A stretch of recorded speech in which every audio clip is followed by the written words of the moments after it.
Okay, hi everyone, welcome back to another video. I've decided that I'm going to do my videos vlog style now because I really hate doing the voiceovers in the end and like editing all that because it just takes a lot longer. So anyway, we are here today. We're now working on the next part of Johanna's dress, which is the pink petticoat. So I've sort of started, but I'm just going to show you where I'm at so far. Right now I had the fabric laid out, and usually I just like to draw my patterns out in a notebook and then trace them on the fabric, but yeah, it's tulle, so there's really no way to trace it. So I went to the store and got some wrapping paper and made a pattern, like an actual pattern. So I will show you that right now. What I'm going to do is make sure that all my pattern pieces actually fit on the tulle, to see if I need any adjustments or anything. I already have some of this set aside for like the top part, the bodice part. So this is what I have to work with. I also have a little pile over there. Even though it doesn't look like much, I actually have a lot of this. I think it's like 5 or 6 yards, so hopefully that's enough. Okay, so I have everything laid out, and I'm just going to show you how I transferred my pattern from my notebook onto the paper and then laid it out to make sure there's enough space. So here's the pattern on the notebook. Basically, it is going to be a quarter circle skirt with a bunch of slits cut in it and triangles inserted. So because I didn't have enough wrapping paper, I just made 1/8 of this skirt, and then I'm going to figure it out as I go. And then I made the triangles, which are going to be right there, and that's pretty much it. I also need this rectangular back panel, but that's not going to be a big deal to cut. So here's how I have everything laid out. It looks like I'm going to have to cut the skirt in two panels, a front and a back panel. Just because there's not enough room going this way, like the fabric isn't wide enough, so. But yeah, it looks like everything fits with plenty of space, so I'm just gonna get to cutting everything out. Okay, so quick update, it actually looks like there is enough width on here. This fabric kind of has this crinkly texture, so when I actually straightened it out, there is no space, so that's awesome because it means I'll just have one skirt panel. Okay, so I tried to pin my pattern onto the tulle, and it's not so much. It's really slippery, especially because of the texture on it.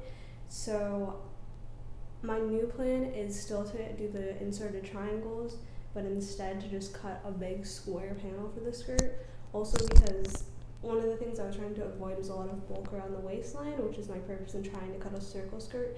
But this tulle is so thin and fine that it wads up into like nothing. So I'm just going to do the same thing as I did on the golden petticoat and have the back kind of have a drawstring in it to gather up. And I think that it'll be barely noticeable. Like this looks like no fabric when you have it wadded up. It looks like 1 yard maybe, but it's like 5 or 6 yards. So I don't think it's a big deal. I think I'm just going to cut it as one giant square skirt panel, then insert the triangles and call it good. That'll also take a lot less time. It'll probably be easier to maneuver, so that's the new plan. Okay, so after a lot of thought and consideration last night, I decided to scrap my whole plan from yesterday and basically do something a lot simpler just because this fabric is so difficult to work with. So what I came up with is 2 rectangles, 2 squarish skirt panels, one that is 70 inches long, which is the front one, and the back one is 80 inches long. Then I just pinned it up here to mimic how it will look when it's gathered. I liked it. It doesn't add a lot of bulk up here, so it's fine. And then instead of hemming this, since it's so, I wouldn't feel comfortable that I'd hem it evenly, I'm just going to like pull up a few pieces around the skirt. So probably, let's see, 1, 2, maybe 4 times, so that it has this nice little drape on the inside, and you can kind of see it.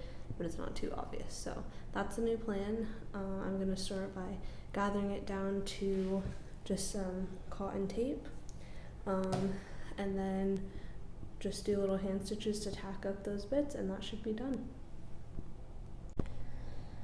Alright, so I've just pinned the front and back panel together on one side, and then I did a couple of test pieces to see which stitch I wanted to use. So I think I like the zigzag stitch better. It seems more sturdy in this fabric than the straight stitch. So that's what I'm going to use, and in case anyone cares, I'm doing stitch width of 5 and stitch length of 2, and I think it's actually it works out really nicely. So now I just have to get to sewing both sides together.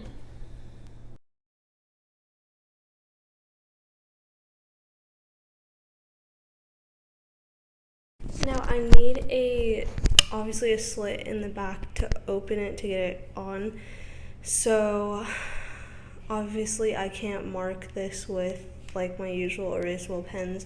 So what I did was thread mark it. It doesn't look like it because this fabric is so thin, but I actually running stitched this through. And what I'm going to do is sew a zigzag stitch on either side and then take this out and cut down the middle, sort of like the concept of a buttonhole stitch, just longer. So I'm going to go do that. So this is what it ended up looking like, and when I'm all done with the skirt, I'll just cut right down the middle of those two lines.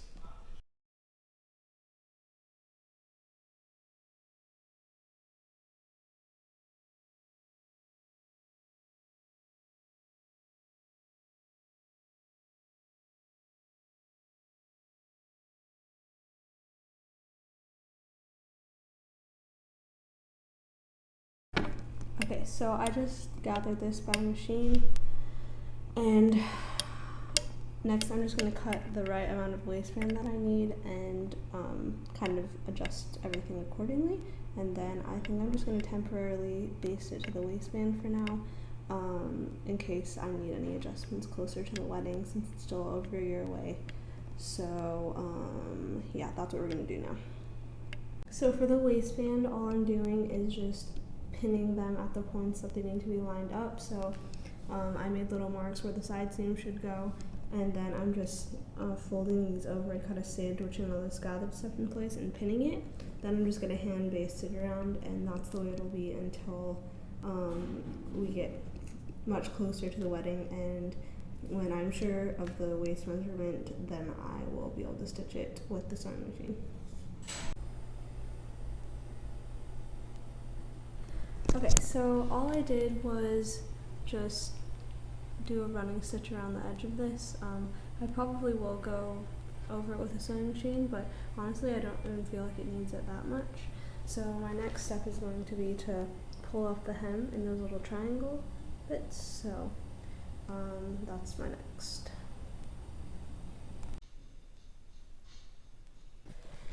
Okay, so this is the finished product for now. I just tacked the hem up in 4 places.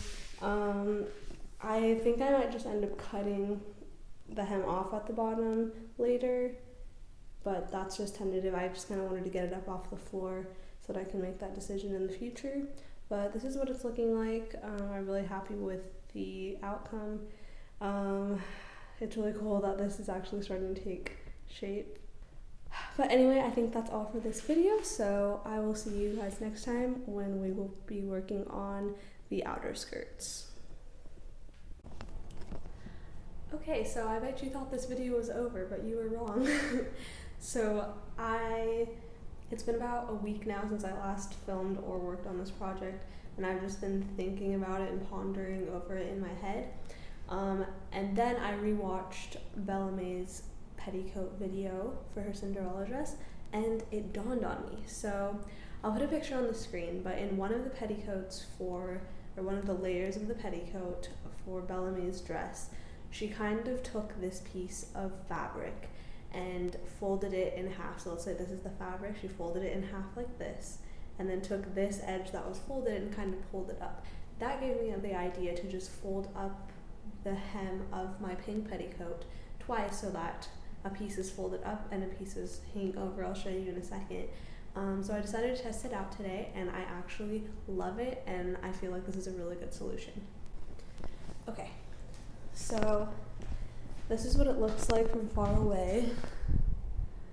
I think that the color just looks absolutely amazing, and the drape is fantastic. Obviously it's all just pinned right now, and it will just have a straight seam along this top edge, but how it works is it's folded over like this. So it's folded over once up, and then half of it is draped back over. So it creates this really nice thick hem ruffly thing. So let's just replace that pin.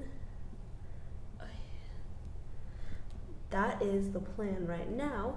After I even this all up, I think I'm just going to do a running stitch by hand for now, in case I have to adjust the hem later, because like I said before, depending on what kind of under structure Johanna wants to wear with this dress, the hem will differ. So if she does want to wear like some kind of hoop skirt or big petticoat under this, I might have to have each layer of the dress be slightly longer than the one before so that it all drapes evenly. If not, it'll probably be the same. Now I'm going to make it pretty much the same. Just do a very big running stitch, but I'll have it all even. That way, most likely, she won't wear an understructure that's huge or affects it a great deal, and then I'll just be able to run a sewing machine and stitch along the edge when the wedding is much closer and we've made all those decisions. So I think I'm pretty tired today. I think I'm going to do that in the future, but I will film it. And then I think for now that concludes our pink petticoat endeavors. And the next video we'll be moving on to the outer skirt, which is actually 3 layers. So look forward to that.